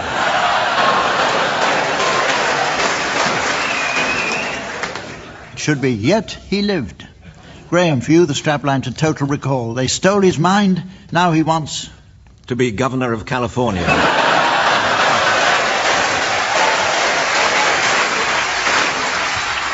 We all know the answer is it back. And finally, Jack, can you complete this strapline to the Elephant Man? I'm not an animal, I'm a human being. I am... hungry and I want a bun.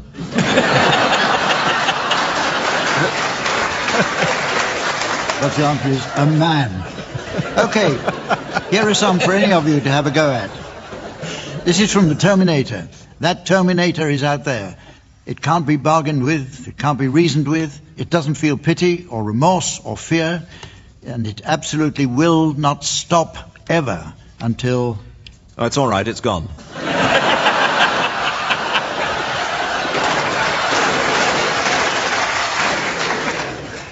The answer is you are dead. From Sleeping with the Enemy. She's changed her name, she's changed her looks, all to escape... her silly name and looks.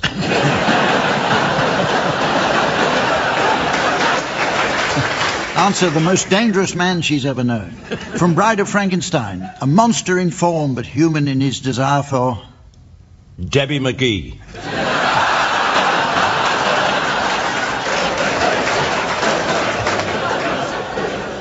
The answer is love.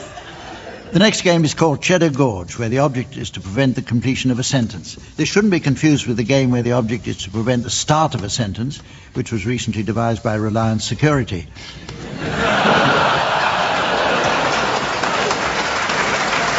Cheddar Gorge is the perfect title for our game, explaining neatly, as it does, exactly how it works.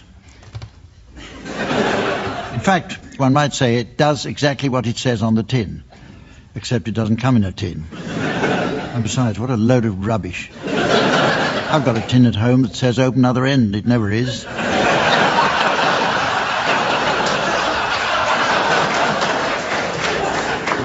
In Cheddar Gorge, each panellist exchanges a word in turn in order to construct a coherent sentence, the object being not to complete the sentence. If I detect a full stop has been reached, the players will be gonged off, like this. Okay, teams, the subject of your sentence is a letter of complaint to a hotel. Tim, you can start. Dear Sir, I wish to inform you that I was recently astonished to discover a large piece of rat in my frozen suet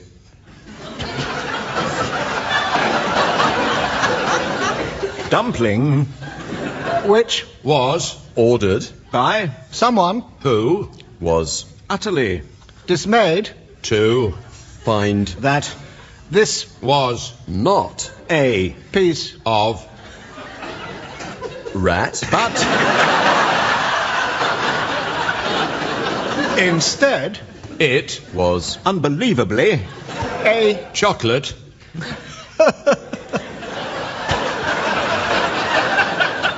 rat shaped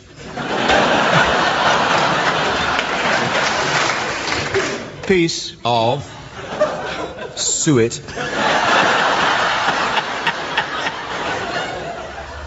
tasting like something my rat had recently warned everyone about in the dining room, which was where I found the bed in the state which I discovered to be a facsimile of Tracy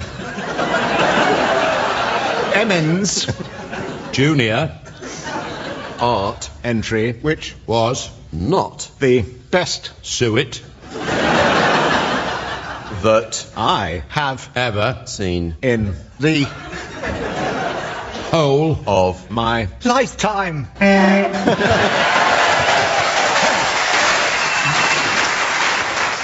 Well, we have another musical game now with Just a Minute, which is loosely based on the long-running wireless favourite Just a Minute, chaired by Nicholas Parsons.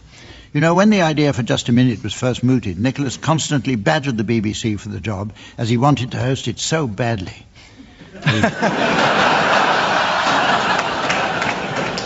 Well, he certainly succeeded there. Piano accompaniment will be provided by Colin Sell. See, the word sticks in my throat again. Actually, we have some rather exciting news about Colin. It's exactly 40 years to the day that he took his first piano lesson. So to celebrate, the teams have chipped in and raised enough to send him back for a second one. Okay, the song I'd like you to sing without hesitation, deviation or repetition is Don't Sit Under the Apple Tree. And Jack, you can start this one. Don't sit under the apple tree with any... Challenge from Tim. Deviation from the tune.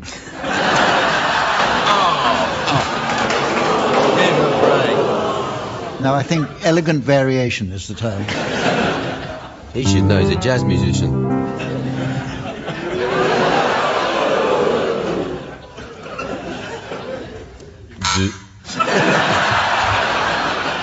Hesitation.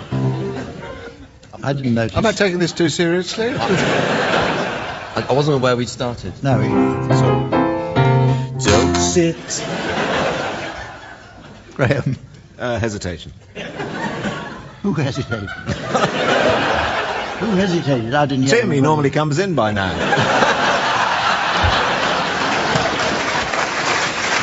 I don't think this buzzer's working. I'll accept that challenge, Graham. Oh, right. Don't sit under the apple tree with anyone else but... Tim. Well, hesitation. Don't sit under the apple. It was don't. Don't. Don't. It's perfectly acceptable in jazz circles, isn't it? Don't. Yeah. Right. It was a grace note. A grace note, we call it. All right. Where were we? Anyone else but me? Repetition.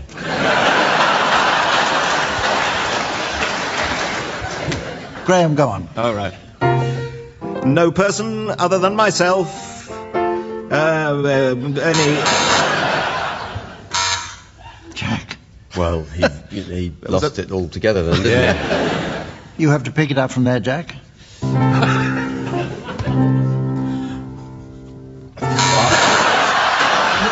No, can I just explain something here? Colin is very kindly waiting for me to come in, and I just realised that. But I was waiting for him to continue playing. And that's why I didn't come in. So there was a misunderstanding, which can happen on your first time on the Ladies show. and gentlemen of the jury, is this the face of a killer?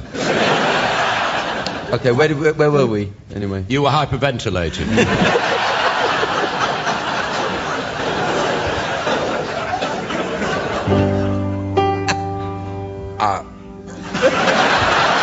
No, you're allowed one Don't go walking down the train, contemplating a short fling, or even an affair, that kind of thing. Watch out, 'cause I'm quite nasty when I get cross. I have problems with rejection. Don't you admit you've done it now? I'm not a...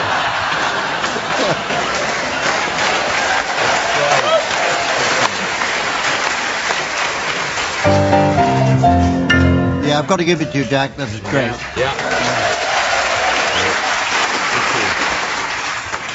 Well, I notice it's very nearly the end of the show, but there's just time to fit in a round of Butcher's Book Club.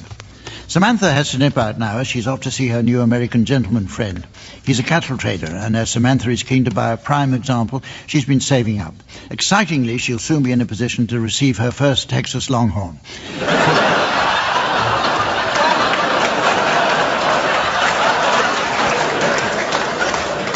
So, teams, while she's away preparing for that, I'd like you to suggest titles of books that would delight a readership drawn from the butchery trade.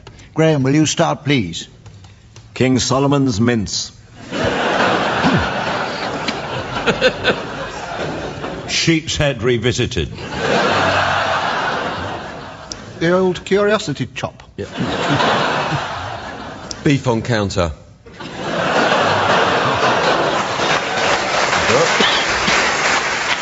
Harry Trotter and the Philosopher's Bone. Rawshank's Redemption. Lady Chatterley's Liver. Oranges are not the only meat.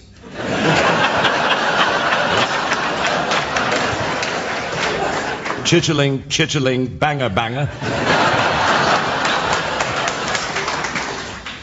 Breakfast at Sainsbury's.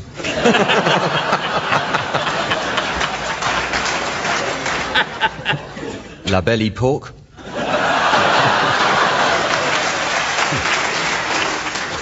Fowler's Modern English Sausage.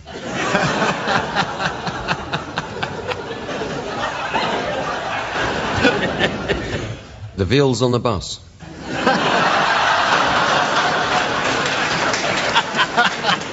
Now, ladies and gentlemen, before we end the show, I'm advised there have been some complaints from listeners about a short break in transmission. We really are very sorry. It wasn't nearly long enough. So, from the teams, Samantha, myself, and the good folk of Belfast, it's goodbye. Barry Cryer, Graeme Garden, Tim Brooke-Taylor and Jack Bede have been given silly things to do by Humphrey Lyttelton, with Colin Sell setting some of them to music. The programme consultant was Ian Pattinson, and the producer was John Naismith.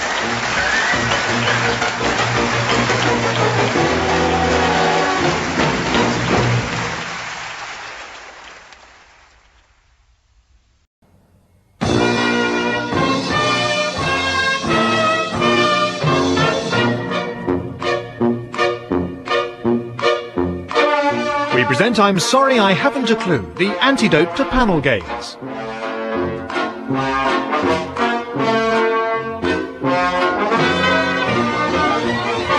At the piano is Colin Sell and your chairman is Humphrey Lyttelton.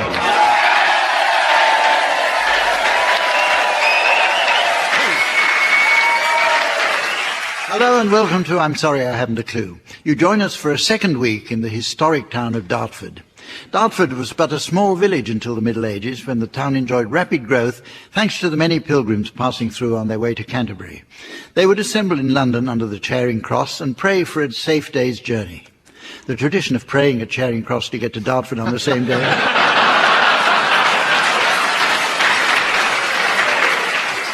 survives even now. In 1660, Dartford was struck by the plague. When the epidemic ended, the town mayor decreed that the mighty bells of Holy Trinity Church be rung constantly for a week. The same week, in fact, that the tinnitus epidemic started.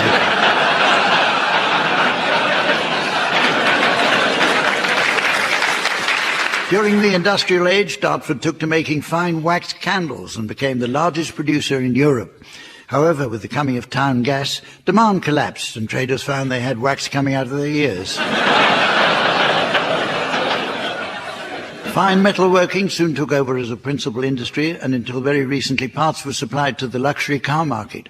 At a specialist factory, it took one man nearly a year to hand-finish a single radiator grille.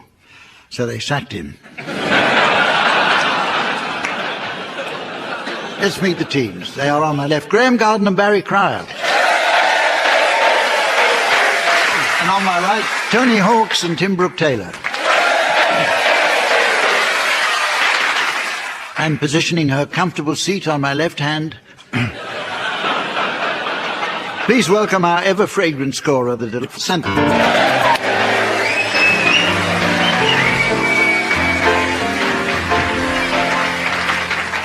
Okay, let's get weaving. On second thoughts, put those looms away while we get on with a round of new definitions. English is a language of immense subtlety and complexity. For example, many don't fully appreciate the difference in correct usage between approval and approbation. Well, approval means favourable opinion or commendation, whereas approbation is what the magistrates gave Barry last week. But our mother tongue is constantly changing, and I'd like the teams to share any words they may have spotted recently that have acquired new meanings. Tony, would you care to start, please? Crescendo. Termination of childcare.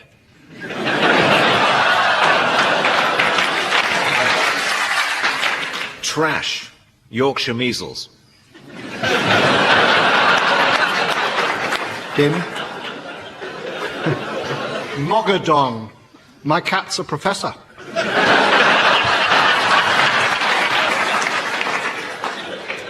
Boutique. To heckle wood.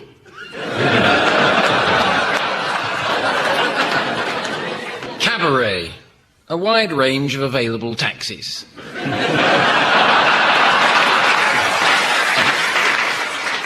Rugged. Wearing a wig.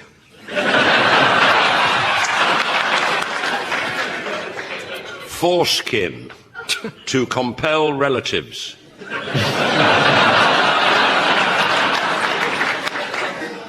Brandish. What Barry orders after a meal.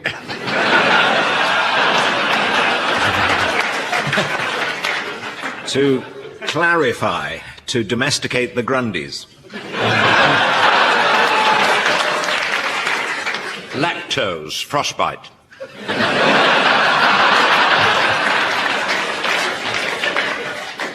Coquette. Small penis.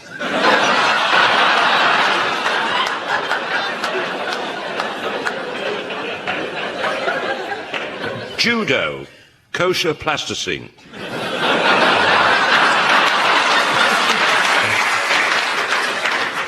The teams are going to give full vent to their acting skills now in a game called Sound Charades.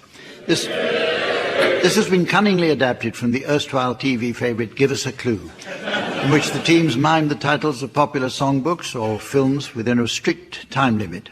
The undoubted master of the genre was Lionel Blair, but even he occasionally struggled to convey a title in mime. No one will forget how he was caught out after performing an unusual act with an officer and a gentleman for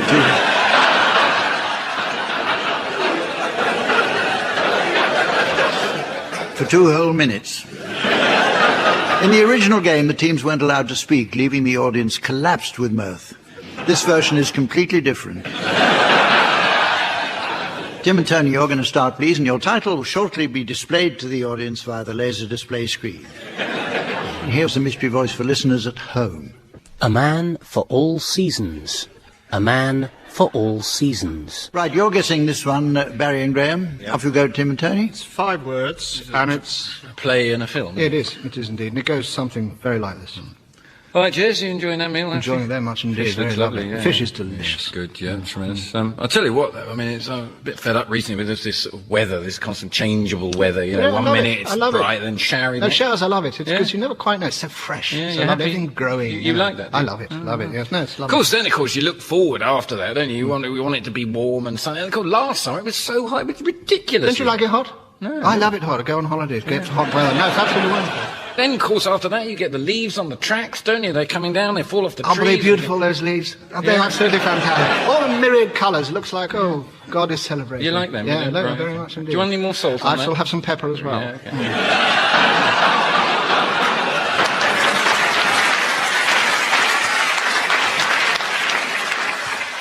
Can't wait to make a snowman either. No.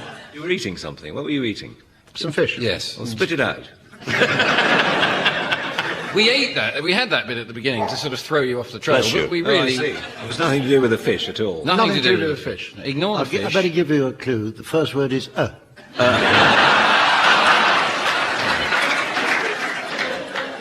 he liked his salt and pepper. He liked his seasoning. Seasoning. Yes. A man for all. Yeah. Right, your turn, Barry and Graham. Your title's now being exhibited on the laser display board, and here again is the mystery voice for listeners at home. The Cat in the Hat. The Cat in the Hat. It's a book and a film. Book and a film, 5 words. Here goes. Good morning. I'd like to buy a cat, please. Yes, sir. Which one? The one in the trilby. The end.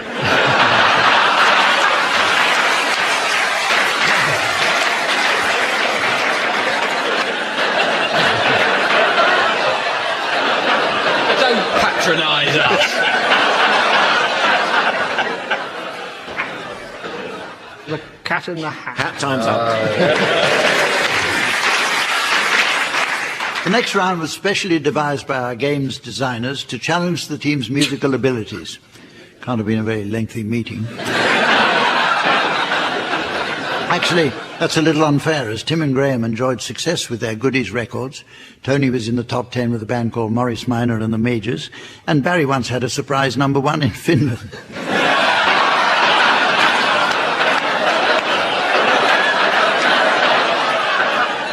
Then the cold weather often does that to him. The game is called Note for Note. In it, the members of one team should start by exchanging a series of unconnected musical notes, which Colin will play for us on the piano. The opposing team should challenge if they spot a recognizable tune. If I uphold the challenge, then the challengers take over. So off you go, please, Graham and Barry. C. B flat. I'll see you in my dreams. Or can't we go on the first one? Adjudication. Would you like to start again with that? I think we're quite... I don't know about that. Let's have some notes from you, Tim and Tony. Okay, F. Oh. Open the lid. Open the lid. Yes, it's worrying when that's beyond you. I'll change it now, just to throw you. A. D. E. Never ride your bicycle on a greasy road. Cause You're you'll just get a making terrible wobble on, and you might hit your head if you fall off the line. Added to which, catch your wheel in the tram lines, it's no song, and you'll finish up at the depot. So I recommend clips. Remember that? Okay, notes from you, Barry and Graham, please. Oh. A. You're adorable.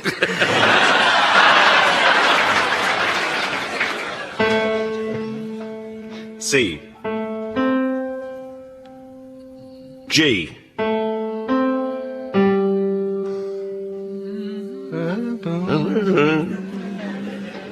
Who was it? Don't help them, audience. We should be standing up. It's the Peruvian national anthem. I don't think you were meant to tell us. Give us some more, because it'll make it easier. F. He put another G in there, didn't he? Yeah. No, I was given G twice. Probably had one E too many before he came in. What have we got now? Can you... I love the Orchard Theatre. It is the best around. I love to play the theatre, and I'll be back, I'll be bound. And we love the orchard, there's apples everywhere. We return to Kent because we love the people there.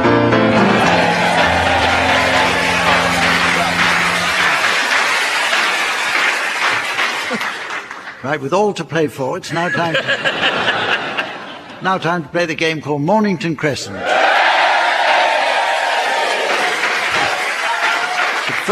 First, I noticed from the listener reaction log that the squirrels have been at it again. And that we've received this letter from a Mrs. Trellis of North Wales.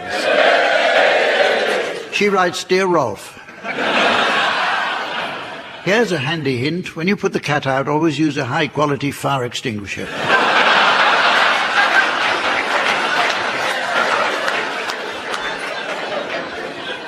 Stupid old bat. Well, this week, in response to a national demand for the ritual humiliation of game show contestants, we'll play a round of Elimination Mornington Crescent.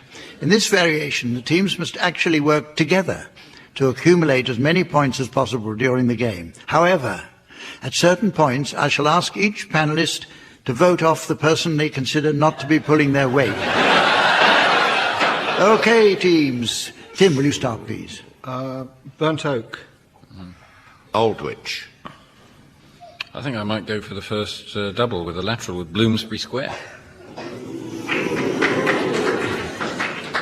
It's Don't good. peak too soon. Well, that's knocked the point score up nicely.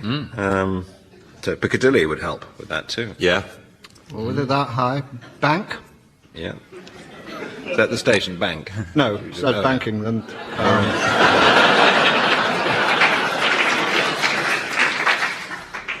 Camden Town. I'm really taking a fly here. Dalston Junction. Right, teams, I'm going to stop you now, and I'd like you to vote for who you think is holding you back.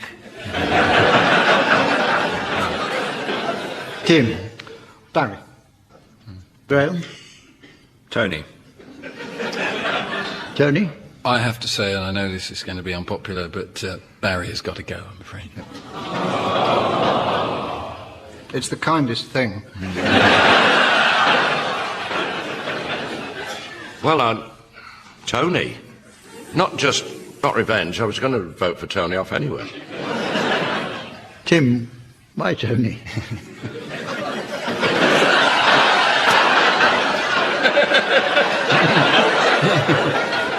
Well, Anne, I actually voted for Barry. I'll do the jokes. Let us know when.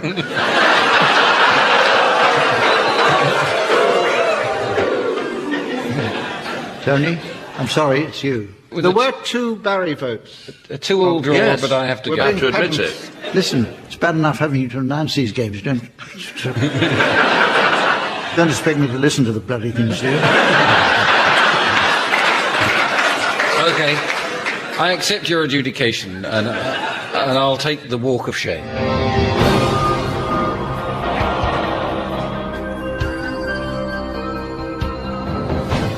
Well, I'm very disappointed to go. I thought I was going well, particularly with Bloomsbury Square, which got us double points. I was let down by Anne, really, who decided I should go even though it was a 2-all draw. Carry on without Tony now. Graeme. Right. To be sensible, Oxford Street. Lower Regent Street. Fenchurch Street. No. Charing Cross. That wasn't exactly on the tip of your tongue, was it? Well, there's nothing in the rules about it being on the tip of your tongue, is there? Have you had a facelift, Anne?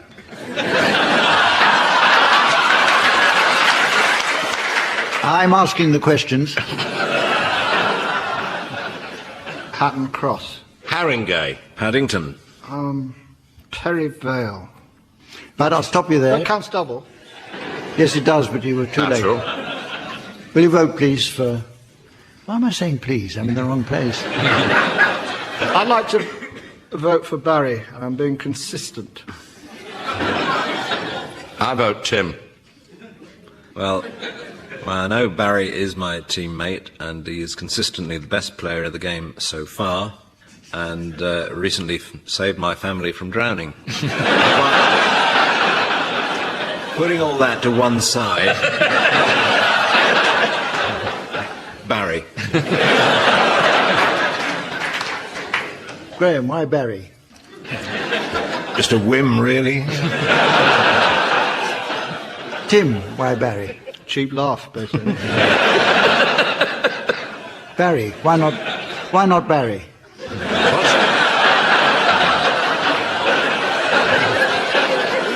Barry, you're a total failure. Goodbye.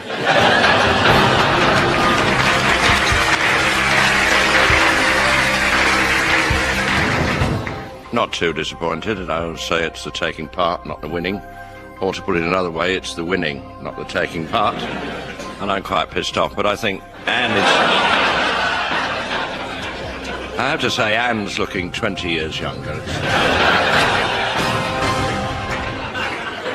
Okay, start again, Tim. Archway. Monument. Hatton Cross. In that case, Dulwich. Modern rules done. In a few moments, The Dulwich. Simpsons.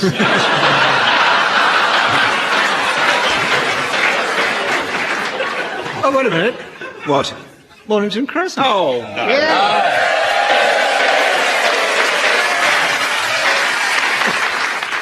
Our next game takes a look at the fascinating world of the greetings card. There are greetings cards available for many diverse occasions, such as Mother's Day, when sending your mother a cute picture of 3 kittens in a Wellington boot on a bit of folded cardboard is deemed sufficient thanks for her going through the excruciating pain of childbirth. In this round, the teams will attempt to guess the endings to some lines taken from genuine greetings cards. And okay, we'll start with you, Barry. Can you finish the message in this exam results greeting card? We've known you've worked so very hard, determined to get through it. You worked all night and then got pissed. Surprise, surprise, you blew it. The genuine answer to that is, and now you've made us very proud. We knew that you could do it. Tim, try to finish off this well done in your job interview card, please. Magnificent, marvellous, wonderful, brill, talented, gifted, consummate skill. Shrewd, adroit, crafty, clever, and porous. These are all words from Roger's Thesaurus. The answer is outstanding, fantastic, A1, excel. And that's just a sender. You're great as well. Piffle. Graeme, can you complete this wedding anniversary card for wife or husband? Just like a lighthouse on the rocks, withstanding stormy weather. You make a noise like a foghorn whenever we get it together.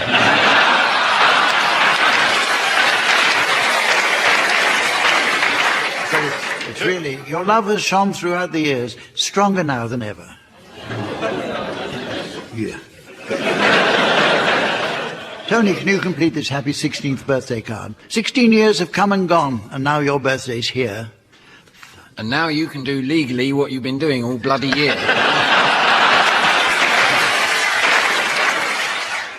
Very nearly the right answer. We hope that all you wish for will be yours throughout the year. Do people get paid to write these things? Bloody well ought to be paid for reading them.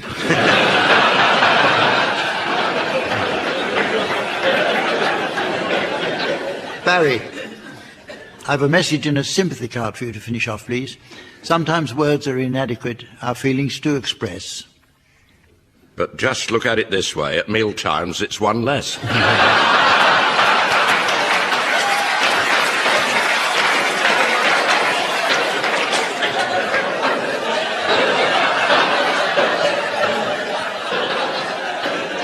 The answer is when someone whom we hold so dear is in such great distress. Here are some for anyone to have a go at. This one is a St. Patrick's Day card. We're searching for that clover, the one that brings you luck. May you be lucky all your life and never short of a rhyme. The answer is 4 leaves and a leprechaun can never be too much. It doesn't scan and it's rubbish. Here's a 90th birthday greetings card. Happy birthday to you and heartfelt congratulations. We really hope you'll have a joyful celebration. I said, we really hope you have a joyful celebration.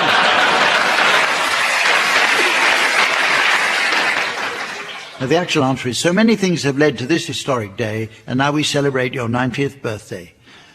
Thud. And finally, this one's a 21st birthday card. Can't find the words to tell you, don't quite know what to say. 'Twas I who gave your mother one 21 years ago.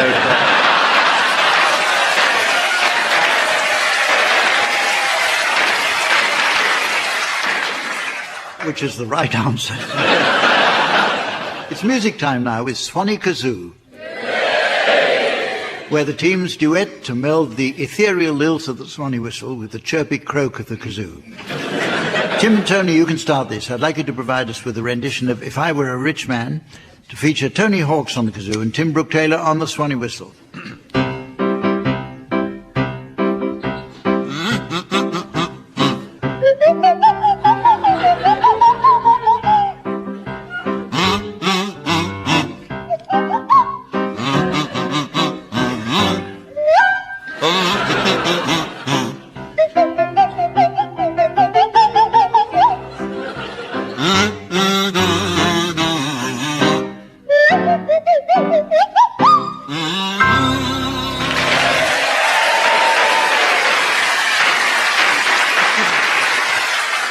It's you now, Barry and Graeme. I'd like you to provide us with a rendition of Singing in the Rain to feature Barry Cryer on the kazoo and Graeme Garden on the Swanee whistle.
Well, I notice it's very nearly the end of the show, but it's just time to squeeze in a... Shut up. But it's just time to squeeze in a round of Car Mechanics Book Club. Samantha is off just now to her vehicle maintenance evening class, where she says she's keen to strip down a little Austin for a full service.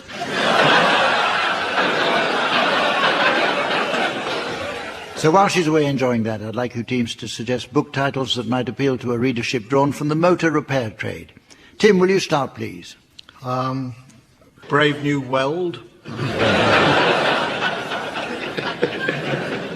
Complete Anglia. The Loneliness of the Nice Little Runner. James and the Giant Porsche. Winnie the Pooh, you want to get that exhaust looked at? The Silencer of the Lamborghinis.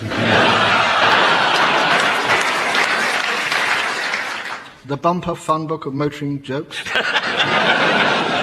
have you double declutching your sides. Middlemarch is the soonest we can have it ready.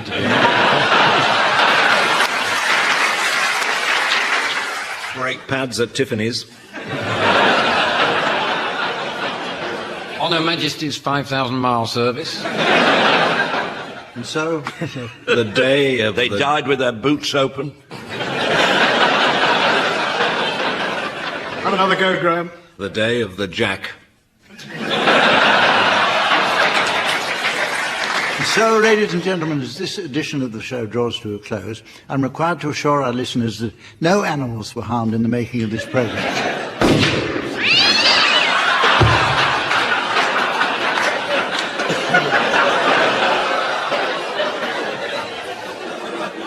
Until now, that is. And so, from the team, Samantha, myself, and the good folk of Dartford, it's goodbye.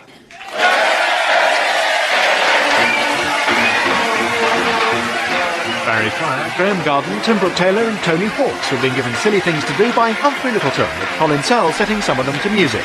The programme consultant was Ian Pattinson and the producer was John Naismith.